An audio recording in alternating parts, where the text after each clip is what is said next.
K2 challan ಯಾವ ಥರ generate ಮಾಡಬೇಕಂತ ಹೇಳಿ ಇದರಲ್ಲಿ ತೋರಿಸ್ತಿರೋದು. ಖಜಾನೆ 2 ಜನ್ರೇಷನ್ ಅಂತ ಹೇಳಿ ನೀವು ಗೂಗಲ್ ಸರ್ಚ್ ಮಾಡಿದರೆ ಇಲ್ಲಿ ಫಸ್ಟ್ನೇ ಲಿಂಕ್ ಓಪನ್ ಆಗ್ತದೆ.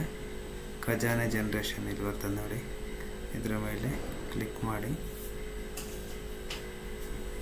ಬಂದ ತಕ್ಷಣವೇ ಈ ಪೇಜ್ ಓಪನ್ ಆಗುತ್ತೆ. ಇಲ್ಲಿ ಡೇಟ್ ಬಂದಿರುತ್ತೆ, ಯಾರ ಹೆಸರಲ್ಲಿ ಮಾಡಬೇಕು.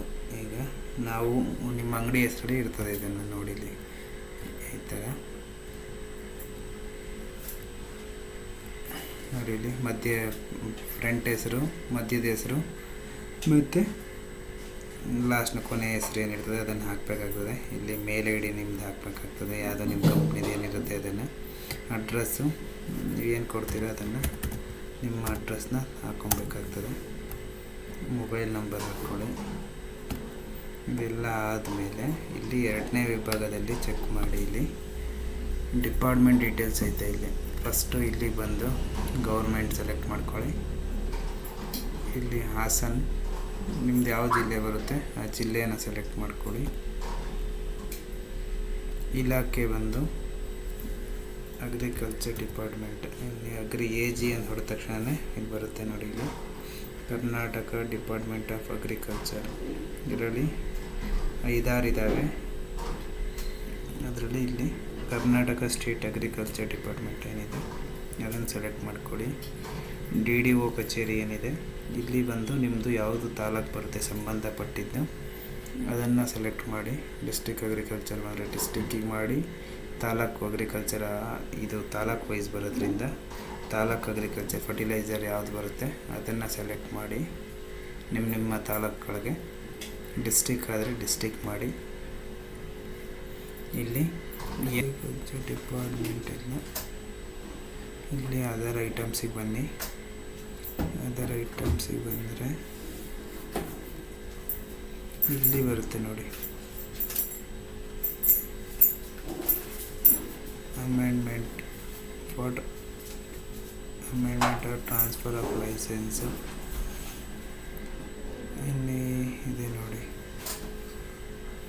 ಇದರಲ್ಲಿ amendment or transfer of licence ಏನಿದೆ ಇದನ್ನು ಹಾಕಿ. ರಿನಿವಲ್ ಇದ್ದವರು ರಿನಿವಲ್ ಹಾಕ್ಕೊಳ್ಳಿ.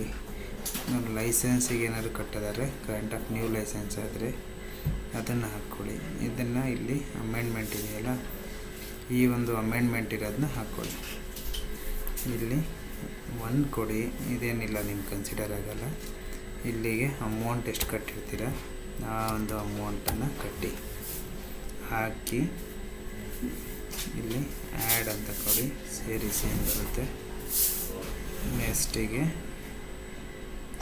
ಇಲ್ಲಿಗೆ ಒಟ್ಟು ಮೊತ್ತ, mode of payment debit card ಅಥವಾ ನೆಟ್ ಬ್ಯಾಂಕಿಂಗ್ ಯಾವುದಿರ್ತದೆ, ಚೆಕ್ ಇದ್ದರೆ UPI, ನೆಟ್ ಬ್ಯಾಂಕಿಂಗ್ ಇದ್ದರೆ ನೆಟ್ ಬ್ಯಾಂಕಿಂಗ್ ಕೊಡಿ. ನೆಟ್ ಬ್ಯಾಂಕಿಂಗ್ ಕೊಟ್ಟ ತಕ್ಷಣ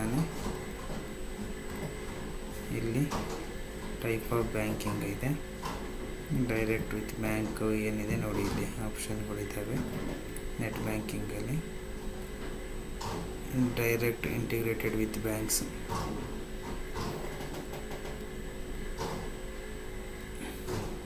ಯಾವ ಬ್ಯಾಂಕ್ ಅಂತ ಸೆಲೆಕ್ಟ್ ಮಾಡಿ.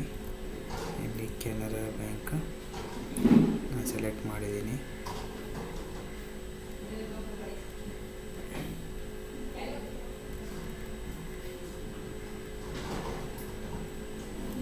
ಸಬ್ಮಿಟ್ ಕೊಡಿ. ಇಲ್ಲಿ ಈ ಪೇಜ್ ಓಪನ್ ಆಗುತ್ತೆ. ಇಲ್ಲಿ ಒಂದು ಚೆಕ್ ಮಾಡ್ಕೊಳ್ಳಿ. ಭೂಸಿರಿ ಕ್ರಾಪ್ಸ್ ಪ್ರೈವೇಟ್ ಲಿಮಿಟೆಡ್ ಇದೆಲ್ಲ ಬರ್ತಿದೆ. ಇಲ್ಲಿ ನೋಡಿ, ಹಾಸನ್ನು agriculture department, taluk agriculture Hassan ನಾನು ಕೊಟ್ಟಿದ್ದೀನಿ. ನೀವು ಯಾವ ತಾಲೂಕಿಗೆ ಬರುತ್ತೆ ಅದನ್ನು ಕೊಡ್ಕೊಬೋದು. ಅದಾದಮೇಲೆ ನೆಟ್ ಬ್ಯಾಂಕಿಂಗಲ್ಲಿ ಇಲ್ಲಿ ಬರ್ತಿದೆ ನೋಡಿ, ಕ್ಯಾಪ್ಚನ್ನ ಹುಡುಕಿ 852 ಹಾಕಿ ನೆಟ್ ಬ್ಯಾಂಕಿಂಗಲ್ಲಿ ಕನ್ಫರ್ಮ್ ಮಾಡಿ.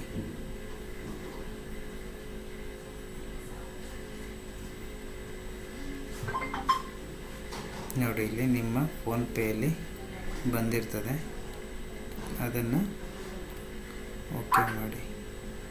ಇಲ್ಲಿ ನೋಡಿ, ಇಲ್ಲಿ ಬಂದಿದೆ. ಗೇಟ್ವೇ ಆಫ್ ಪೇಮೆಂಟ್ ಹೋಗ್ತಿದೆ. ಇಲ್ಲಿ ಪೇ ಕೊಡ್ಕೊಂಡು ನೀವು ಪೇ ಮಾಡ್ಕೊಬೋದು. ಈ ಥರ ಲಾಗಿನ್ ಓಪನ್ ಆಗುತ್ತೆ. ಲಾಗಿನ್ ಥ್ರೂ ಪೇಮೆಂಟ್ ಆಗ್ತಾ ಹೋಗೋದು. ಕಾರ್ಡ್ ಇದ್ದರೆ ಕಾರ್ಡ್ ಮೂಲಕ ಹಾಕ್ಬೋದು. ನಿಮ್ಮ ಬ್ಯಾಂಕಿಂಗ್ ಲಾಗಿನ್ ಮೂಲಕ ಇದ್ದರೆ ಬ್ಯಾಂಕಿಂಗ್ ಮೂಲಕ ಹಾಕಿ ಪೇಮೆಂಟ್ ಮಾಡಿದರೆ ಫೈನಲ್ ಸಬ್ಮಿಟ್ ಆಗಿರುತ್ತೆ. ಆ ಚಲನ್ ಬಂದಾದಮೇಲೆ ನೀವು ಇದನ್ನು ಆ ಒಂದು ಕಿಸಾನ್ ವೆಬ್ಸೈಟಿಗೆ ಹೋಗಿ ಅಪ್ಲೋಡ್ ಮಾಡಬೇಕಾಗ್ತದೆ. ಡೆಬಿಟ್ ಕಾರ್ಡ್ ಇದ್ದರೆ ಡೆಬಿಟ್ ಕಾರ್ಡಿಂದ ಮಾಡ್ಬೋದು, ಮಾಡಿ ನೀವು ಡೈರೆಕ್ಟಾಗಿ ಪೇಮೆಂಟ್ ಮಾಡ್ಬೋದು. ಇಲ್ಲ ನೆಟ್ ಬ್ಯಾಂಕಿಂಗ್ ಇದ್ದರೆ ನೆಟ್ ಬ್ಯಾಂಕಿಂಗಿಂದ ಮಾಡ್ಬೋದು. ಹೆಚ್ಚಿನ ಮಾಹಿತಿಗಾಗಿ ಸಂಪರ್ಕಿಸ್ಬೋದು. ಧನ್ಯವಾದಗಳು.